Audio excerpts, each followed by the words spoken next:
One decade, just 10 years later, the Berlin Wall comes down. So the question here is the loss of freedom of speech, the corruption of the universities, the rise of China, which is in all kinds of ways a more formidable opponent than the Soviet Union was. In all kinds of ways, one could argue that we're in a worse position now than we were in the 70s. And so what I want to know is, are you speaking to those few who have eyes to see and ears to hear? Do you believe that we are capable? Do you hope to prompt another kind of restoration? Or is Jordan Peterson the fascinating, eloquent, compelling champion of a lost cause? Well, I mean, when I spent a lot of time at the various universities I was associated with studying motivation for atrocity, because I was very curious about that as a psychologist, not as a sociologist or an economist or a political scientist.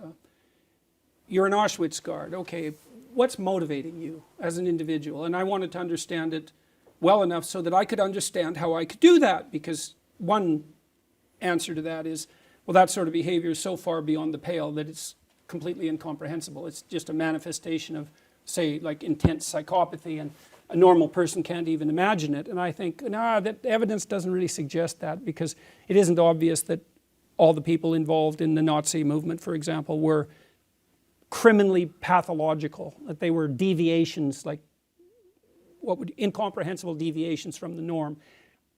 It'd be lovely to think that, and it would make the world a lot simpler, but I think the evidence mostly suggests that no, you can get ordinary people to do that sort of thing, and maybe even to enjoy it. And so that's pretty bloody terrifying.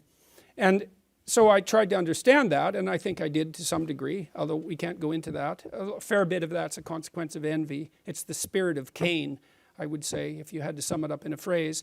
But that isn't the issue. The issue is, how do you stop it from happening again? And because that's supposed to be what we're concentrating on, let's say, in the aftermath of the Second World War. Never forget, which should mean something like, how about we don't do this again? And so my question was, well, how do we best go about that, ensuring we don't walk down that road again? And my conclusion was, because it was fundamentally an issue of individual psychology, most fundamentally, more than economics, more than sociology, all of that. The cure is individual. People have to act as ethically as they are powerful, or else. And so I've been trying to convince people to do that, I suppose, or to put forward, not to convince them precisely, but to put forward an argument about why that's necessary and why it's on them. It's like, no, this is on you. You got to understand this problem. It's you. You don't get it right, it isn't going to work. And so how do you do that? Well, you start with what you have under control in your own life, because where else are you going to start? You look to yourself. Put your house in order. Don't be worried about some other person walking the satanic path. And that's what activists do all the time, right? It's you. It's the corporations, like it's someone else. No. It's you. And I think that's also fundamental to the Judeo-Christian doctrine, is that it's you. It's on you. Redemption's an individual matter. And so my hope is that if enough people take themselves with enough seriousness, then we won't end up in hell. Because we certainly could.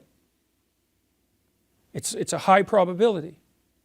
And I also don't think that you can be motivated enough to put your house in order to the degree that's necessary merely by being attracted, let's say, to the potential utopia that might emerge as a consequence of that. So that'd be a vision of heaven, let's say. Mm-hmm. No, you need to also be terrified of hell. I think, well, there's no such thing. It's like, just because you haven't been there doesn't mean there's no such thing. It's like, you have to be pretty bloody naive to think there's no such thing. Like, how much evidence do you need? And how does it come about? Well, it comes about, at least in partial consequence, of the sins of men. And I think that's true. So I go around and I talk to people. I say, look, there's not only more to you than you know, there's more to you than you can imagine. You have an ethical responsibility to act in that light.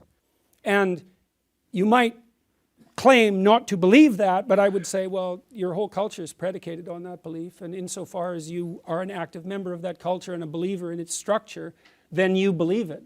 You might not be very good at believing it, you might be full of conflict and doubt, and you might not be able to articulate it, but it's still right at the bedrock of your culture, this notion of what? The divine sovereign individual. Is that not what your culture is predicated on, that idea? The logos inherent in each person? It's something other than that? I've never seen a credible argument made to show that it's anything other than that. You know, you can say, well, rights are attributed to you by the state. It's like, sorry, that's a weak argument because the state's dependent on your actions. So, you know, to believe that, you have to believe that the state is the entity and that individuals are just subordinate in some fundamental sense to the state. It's like, no. The state is dependent on the individual to exactly the same degree. So we're the active agent of the state in some sense. We're the seeing eye of the state, the speaking mouth of the state, because the state's dead without the individuals that compose it.